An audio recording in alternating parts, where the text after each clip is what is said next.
Hello നമസ്കാരം, എല്ലാവർക്കും ഇന്നത്തെ സ്വർണ്ണവില അറിയിക്കുന്ന ഗോൾഡ് റേറ്റ് ടുഡേ ചാനലിലേക്ക് സ്വാഗതം. ഇന്ന് 2025 ജനുവരി മാസം 18-ാം തീയതി ശനിയാഴ്ച, സമയം രാവിലെ 10 മണി. സംസ്ഥാനത്ത് സ്വർണ്ണവില വീണ്ടും താഴേക്കിറങ്ങി. ഇന്ന് 1 ഗ്രാം സ്വർണം 15 രൂപയും 1 പവന് 120 രൂപയുമാണ് കുറവ് രേഖപ്പെടുത്തിയത്. ഇന്നത്തെ സ്വർണ്ണവില നോക്കാം. അതിനു മുൻപായി ഈ ചാനൽ ഇതുവരെ സബ്സ്ക്രൈബ് ചെയ്തിട്ടില്ലാത്തവർ സബ്സ്ക്രൈബ് ചെയ്ത് തൊട്ടടുത്തുള്ള ബെൽ ബട്ടൺ അമർത്തി ഓൾ സെലക്ട് ചെയ്യുക. ഇന്നത്തെ 916 സ്വർണ്ണവില 1 ഗ്രാം 7435 രൂപ, 1 പവൻ 59,480 രൂപ.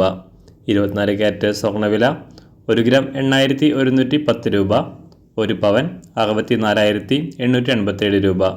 18 ക്യാരറ്റ് സ്വർണ്ണവില 1 ഗ്രാം 6083 രൂപ, 1 പവൻ 48,665 രൂപ. സംസ്ഥാനത്ത് ഇന്ന് വെള്ളിവില 1 ഗ്രാം 99 രൂപ, 1 കിലോ 99,000 രൂപ. അന്താരാഷ്ട്ര മാർക്കറ്റിൽ 1 ഔൺസ് സ്വർണത്തിന് $2,702. എല്ലാ ദിവസവും അറിവിരുന്ന സ്വർണ്ണവില അറിയാനായി ഈ ചാനൽ ഇപ്പോൾ തന്നെ സബ്സ്ക്രൈബ് ചെയ്ത് തൊട്ടടുത്തുള്ള ബെൽ ബട്ടൺ അമർത്തി ഓൾ സെലക്ട് ചെയ്യുക. വീഡിയോ ഇഷ്ടമായാൽ ഒരു ലൈക്ക് ചെയ്യാനും നല്ല നിർദ്ദേശങ്ങൾ കമൻറ്റ് ചെയ്യാനും കൂടെ ശ്രദ്ധിക്കുക.